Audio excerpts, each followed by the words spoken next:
Hello friends, एक कहावत हमने कई बार सुनी है कि नथिंग सक्सीड्स लाइक सक्सेस, पर फेलियर हमारे लाइफ का एक पार्ट एंड पार्सल है।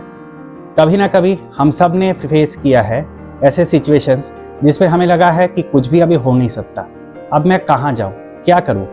मेरे साथ भी ऐसी सिचुएशंस एक बार हुआ था जब मैं क्लास 3 में था। मेरे पेरेंट्स मुझे एक कॉन्वेंट स्कूल में भर्ती करना चाहते थे, पर मैं एडमिशन टेस्ट में फेल हो गया। मुझे तब बहुत दुख हुआ।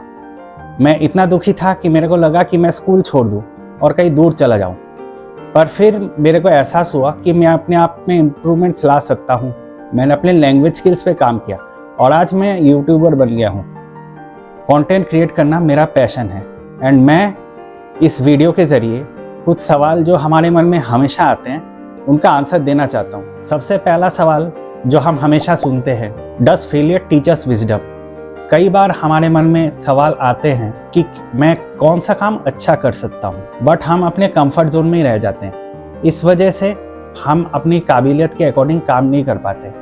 बट अगर हम फेलियर के बावजूद एक बार शांति से सोचें कि हम किस वजह से फेल किए और हम क्या कर सकते हैं अपने प्रॉब्लम्स को ओवरकम करने के लिए, तो it will help us to realise कि what is the our course of action. हमारे थॉट प्रोसेस इम्प्रूव होता है and we can do marvels at whatever we do. हमारा कॉन्फिडेंस लेवल ग्रो करता है and so doubles our skill sets. हम कुछ नया तभी कर सकते हैं अगर हम अपने कंफर्ट जोन से निकल पाए। बहुत टाइम ऐसा होता है कि हम अपने कंफर्ट जोन से निकल ही नहीं पाते आउट ऑफ फियर, एंड इस वजह से हम पीछे रह जाते हैं। हमारे दोस्त हमसे आगे निकल जाते हैं और हमें लगता है कि यार मैं उनकी तरह क्यों नहीं कर पाया। पर अगर हम अपने कंफर्ट जोन से निकले तो हम एनालाइज कर पाएंगे हम क्यों उनसे पीछे हैं और हम क्या कर सकते हैं उनसे बेहतर करने के लिए। एंड विद आवर अटेम्प्ट्स हमारा विजडम भी इम्प्रूव करता है। हम ये सोच पाते हैं कि हमें क्या करना चाहिए और कैसा करना चाहिए। It helps us to improve our individuality as well as personality. इसी से जुड़ा एक दूसरा क्वेश्चन है, does failure teach us clarity. हम जब फेल करते हैं तब हमें बहुत दुख होता है, नो डाउट, कि मैंने मेहनत की पर उसका फल हुआ नहीं। बट हाँ, जैसे जैसे हम एक बार नहीं, दो बार नहीं, फेल करते रहते हैं, उसके बाद हमें एहसास होता है कि हम किस वजह से फेल हुए। मान लीजिए कि आपके ऑफिस में एक प्रोजेक्ट आया एंड एज टीम लीड आपने अपने टीम के साथ उस प्रोजेक्ट में बहुत काम किए, ताबड़तोड़ मेहनत किए, बट रिजल्ट उसका निकला नहीं। तब आप एनालाइज करोगे कि एग्जैक्टली किस रीज़न से आप ये प्रोजेक्ट सही ढंग से शुरू कर नहीं पाए।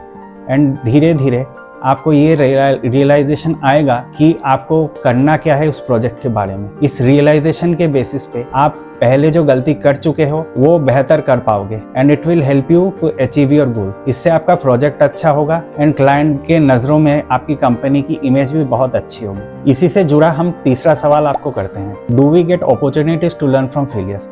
मान लीजिए आपका कोई दोस्त है जो आपको छोड़ के गया है अनमन होने से, या आप जो जॉब करते हो वो आपको पसंद नहीं और आपने एक दूसरी जॉब अप्लाई करी जिसमें आपकी प्रमोशन हुई। तो इससे क्या है कि हम अक्सर रियलाइज नहीं करते कि फेलियर हमारे लिए एक नया दरवाज़ा खोल देता है। पीपल ऑलवेज फील सैड कि मैं कर नहीं पा रहा, for whatever reason I am trying and failing despite my level best. But अगर हम इस चीज़ को ऐसे देखें कि एक मेरे लिए एक नई अपॉर्चुनिटी है अपने आप को साबित करने के लिए, और आप अपना पूरा जी जान लगा दो, तो उसमें कोई डाउट नहीं है कि आप जो करना चाहते हो वो आप ज़रूर कर पाओगे। फेलियर हमें एक नया मौका देता है, नया अपॉर्चुनिटीज शेयर करने के लिए, और हम इसका पूरा फ़ायदा उठा सकते हैं। हाँ, अगर हम फेल हों तो हम थोड़ी देर के लिए पॉज करके सोच सकते हैं कि हम कहाँ गलत हैं और हम क्या कर सकते हैं और किस तरीके से कोई अपॉर्चुनिटी को एक्सप्लॉइट कर सकते हैं। एंड उस अपॉर्चुनिटी को तब हमारे लिए कैपिटलाइज करना बहुत आसान होगा। एंड धीरे ही धीरे जैसे हम किसी काम में आगे बढ़ते जाएंगे,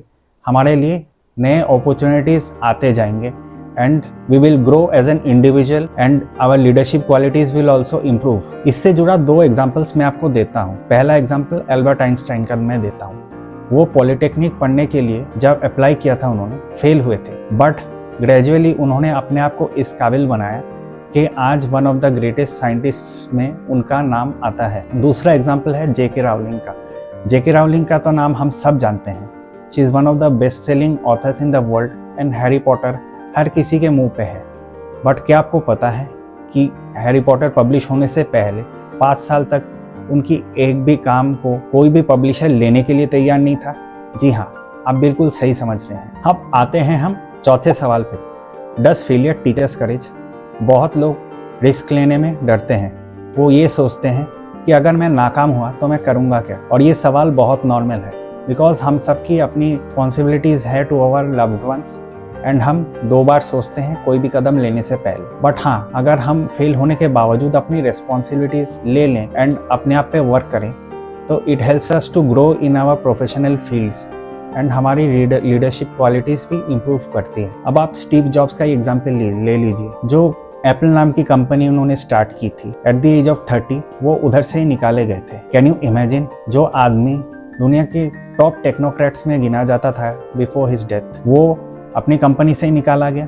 जी हाँ, बट हाँ, उन्होंने उसी कंपनी में वापसी की, और खुद नहीं की बल्कि उन्हें बुलाया गया। सो करेज एक ऐसी क्वालिटी है जो हमें एक बार नहीं बार बार रिस्क लेने में मदद करती है। हो सकता है हम फेल हो सकता है कि हम जो करना चाहते हैं वो एग्जैक्टली वैसा ना हो, पर हाँ, करेज के साथ साथ हमारा कॉन्फिडेंस लेवल भी ग्रो करता है, एंड हम उस लेवल तक पहुंच जाते हैं कि मेरे लाइफ में चाहे जो भी आ जाए, कुछ भी हो जाए, मैं अपना एम फुलफिल करके रहूँगा। अब आते हैं इससे जुड़ा अगले सवाल पे, does failure help to boost creativity. इस बात पे कोई शक नहीं है कि क्रिएटिविटी फेलियर से ही आती है, चाहे वो फिल्म स्टार्स हों, सिंगर्स हों या राइटर्स हों। हर कोई एक बार नहीं बार बार फेल करके ही कामयाब हुआ है। Take for example Amitabh Bachchan, वो आज बॉलीवुड में अपने वॉइस के लिए जाने जाते हैं, पर एक दौर ऐसा भी था जब उन्होंने ऑल इंडिया रेडियो में एज न्यूज़ रीडर जॉब करने के लिए अप्लाई किया था और वो रिजेक्टेड हुए थे। बट क्या वो इस रिजेक्शन की वजह से रुक गए? जी नहीं, बिल्कुल नहीं। उन्होंने अपने वॉइस पे काम किया as well as on his acting abilities, and Anand के बाद राजेश खन्ना की जगह वो बॉलीवुड के बेताज बादशाह बन गए।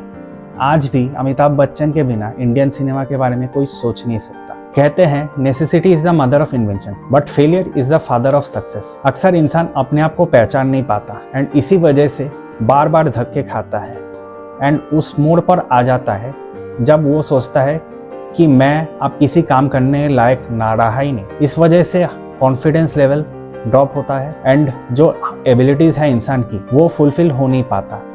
बट अगर हम सोचें कि हम जो करते आए हैं अगर वही करते रहें, या जो काम हम कर रहे हैं वो करते जाएं, तो उससे हम ज़िंदगी में कोई तरक्की नहीं कर पाएंगे। हमें अपने लाइफ को ऐसे देखना चाहिए that life is a journey, it's not just about success.